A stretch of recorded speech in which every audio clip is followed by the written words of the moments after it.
Dear students, I am Rajesh Modi, TGT Maths in Halwasa Vidya Vihar School. Today we will discuss the new chapter, chapter first, real numbers.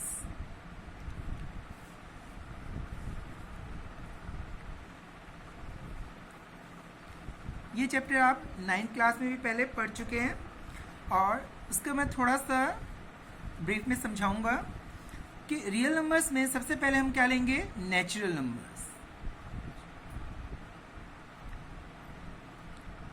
You already know about this. 1, 2, 3 goes up to infinity.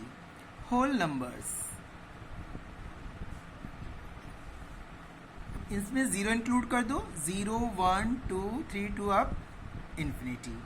अब natural numbers, whole numbers, now integers.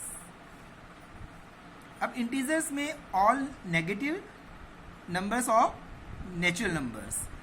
-4, -3, -2, -1, 0, 1, 2, 3 and so on. तो ये सब क्या कहलाएंगे आपके integers. उसमें whole numbers आ गए सारे और negative number, negative natural numbers. तो इन सब को मिलाकर क्या बन गया, इंटीजर्स. तो आपको natural numbers, whole numbers, integers ये सब आपको पहले से ही पता था.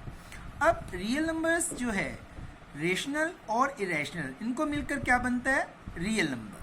तो रियल नंबर्स में हम इसको रेशनल और इरेशनल, रेशनल नंबर्स डिवाइड कर रहे हैं और इरेशनल नंबर्स. ठीक है. अब रेशनल नंबर्स क्या होते हैं, जिनको आप P/Q की फॉर्म में डिफाइन कर सकते हैं. And P and Q are integers and Q is not equal to 0.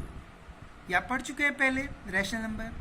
And irrational number क्या हो गए कि हम जिनको P/Q की फॉर्म में डिफाइन नहीं कर सकते, इनको हम P/Q की फॉर्म में डिफाइन नहीं कर सकते, तो वो क्या हो जाएंगे आपके इरेशनल नंबर.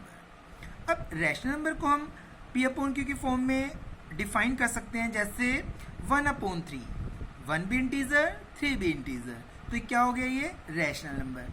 जब इनका डेसिमल रिप्रेजेंटेशन करते हैं तो 1/3 दैट इज इक्वल टू 0.333. अब इसको लिख सकते हैं 0.3 बार. मतलब डेसिमल के बाद जो डिजिट 3 है वो बार बार क्या हो रही है, रिपीट हो रही है. तो एक होता है टर्मिनेटिंग डेसिमल, एक होता है नॉन टर्मिनेटिंग रिपीटिंग. तो रैशनल नंबर्स या तो क्या होते हैं, टर्मिनेटिंग डेसिमल और नॉन टर्मिनेटिंग रेकरिंग डेसिमल. तो ये जो 1/3 ये कैसा हुआ, non terminating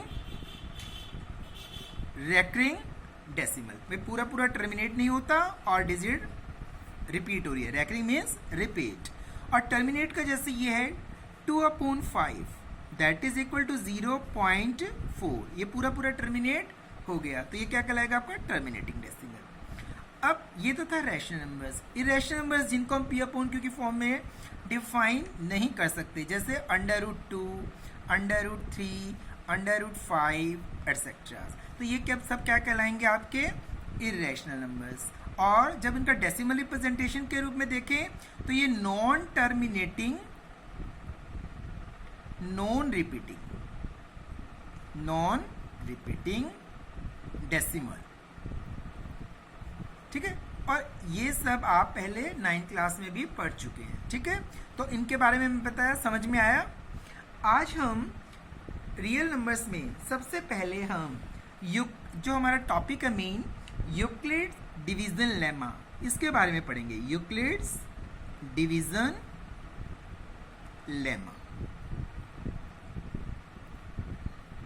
Euclid's division lemma. ये लेमा क्या है, लेमा क्या है कि एक प्रूवन स्टेटमेंट होती है जो किसी दूसरे स्टेटमेंट को प्रूव करने के लिए यूज होती है.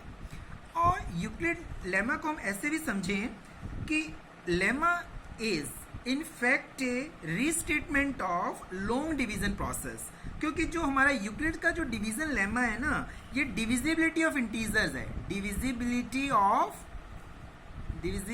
Of integers. ठीक है, तो यूक्लिड्स का जो डिवीजन लेमा है ये किसके साथ डील करता है? Divisibility of integers. तो जो लेमा है in fact a restatement of the long division process, ये रीस्टेटमेंट है लॉन्ग डिवीजन प्रोसेस। जो लॉन्ग डिवीजन प्रोसेस है उसके रीस्टेटमेंट है ये यूक्लिड डिवीजन लेमा। जैसे यूक्लिड डिवीजन लेमा को हम डिफाइन करते हैं, क्या है कि given two positive integers, given two positive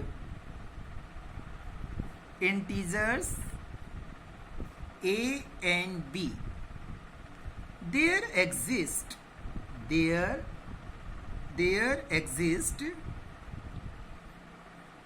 two unique integers,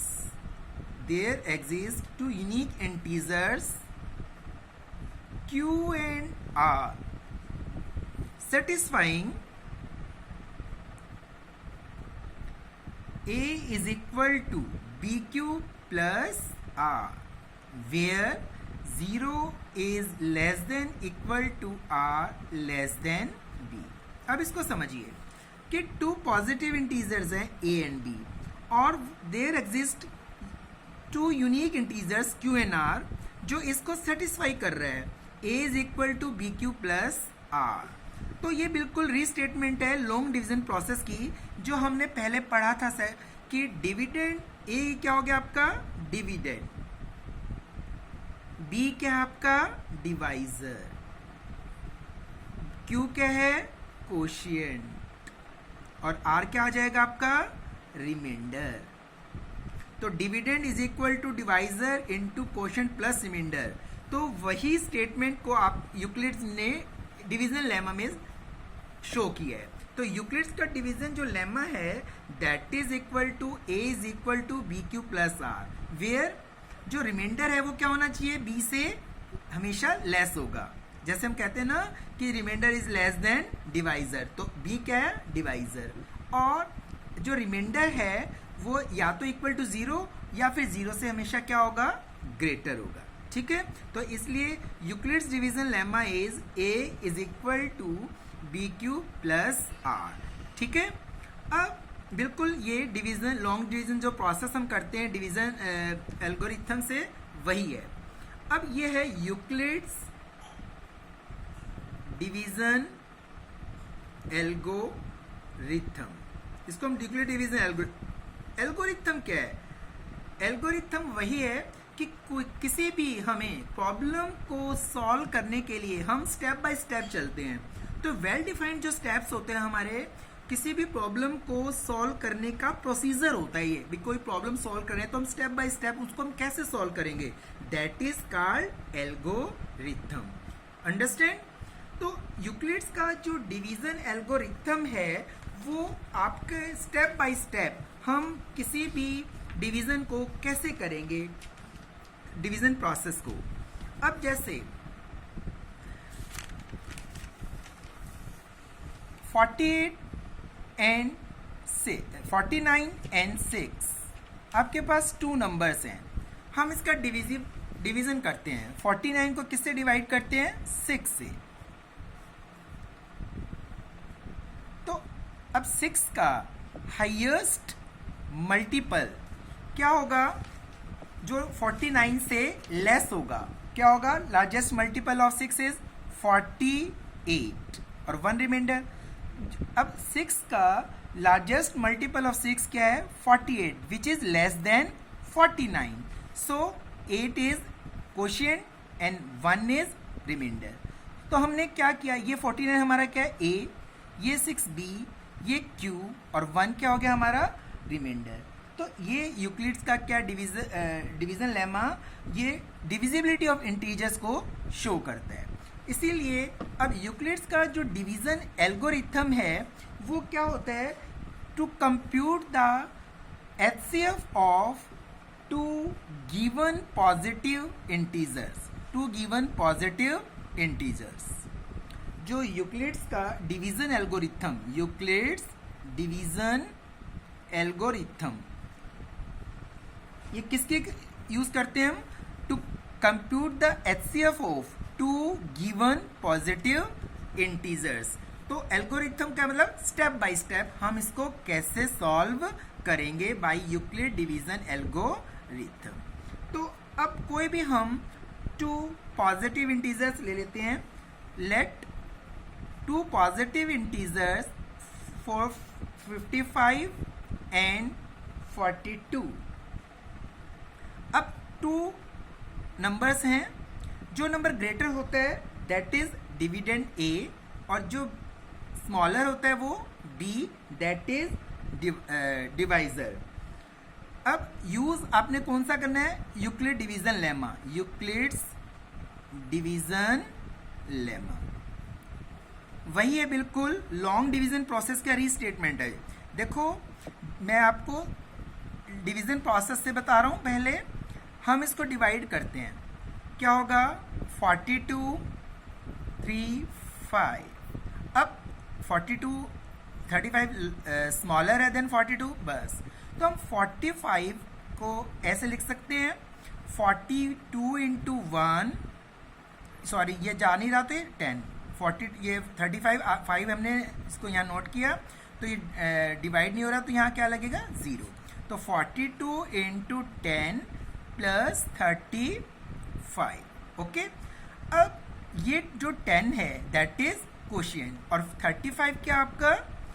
reminder. अब जो आप एचसीएफ निकालते हैं लॉन्ग डिवीजन से, फिर क्या करते हैं कि जो आपका रिमाइंडर होता है उसको आप डिवाइजर बना लेते हैं, और 42 आप क्या लिखते हैं? जो डिवाइजर है वो डिविडेंड बन जाता है।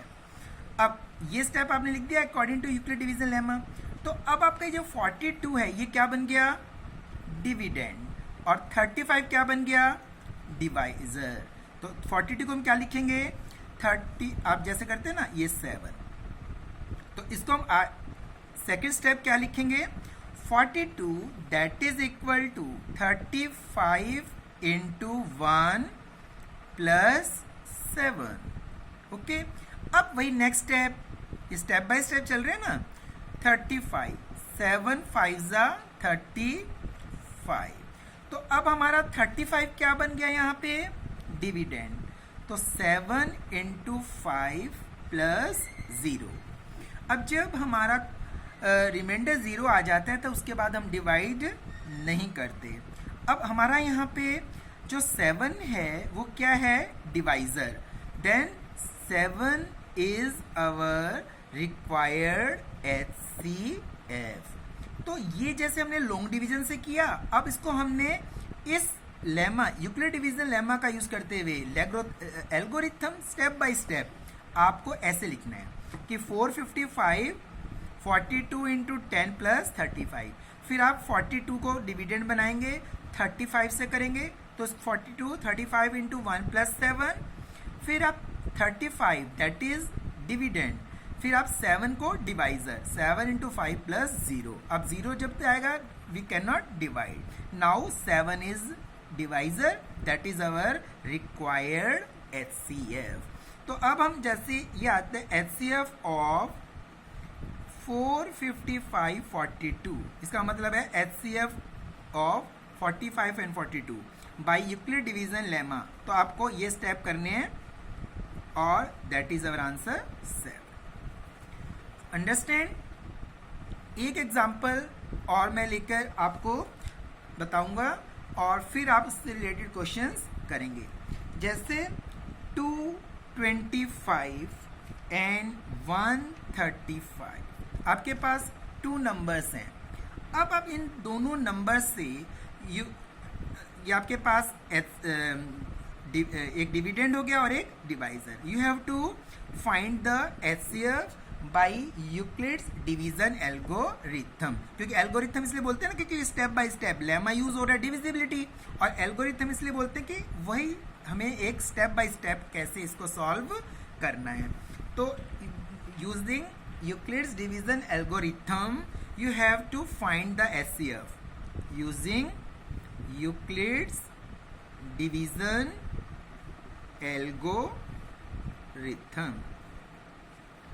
तो आपने 225 और 135 का HCF निकालना है, वही है।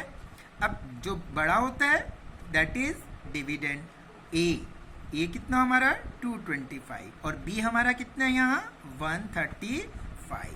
अब हमने यूक्लिड्स का डिवीजन लेमा यूज करते हुए और एल्गोरिथम स्टेप्स लगाने हैं। तो 225 that can be written as 135 into 1 plus 90। अब आप इसको ना साइड में या 225 अंदर और 135 90 आ गया। तो ये एक स्टेप हो गया आपका। अब आपको पता है कि जो ये 135 है ये क्या बन जाता है अगले स्टेप में डिविडेंड, और जो रिमाइंडर है वो क्या बन जाता है डिवाइजर। तो 90 इंटू 1 फिर क्या बचेगा 45। देखिए इधर 90 इंटू 1 90 45। अब नेक्स्ट स्टेप 90 क्या बन गया आपका डिविडेंड और 45 क्या बन गया डिवाइजर। तो 90 is equal to 45 into 2 plus 0। Now अब रिमाइंडर इज 0। नाउ अब we do not divide further. तो आपका यहाँ पे क्या आ गया 90 2 जा 45 2 जा 90। अब आपके पास 45 क्या है divisor.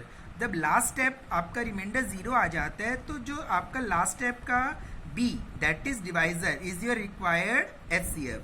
So HCF of 225 and 135 that is equal to 45.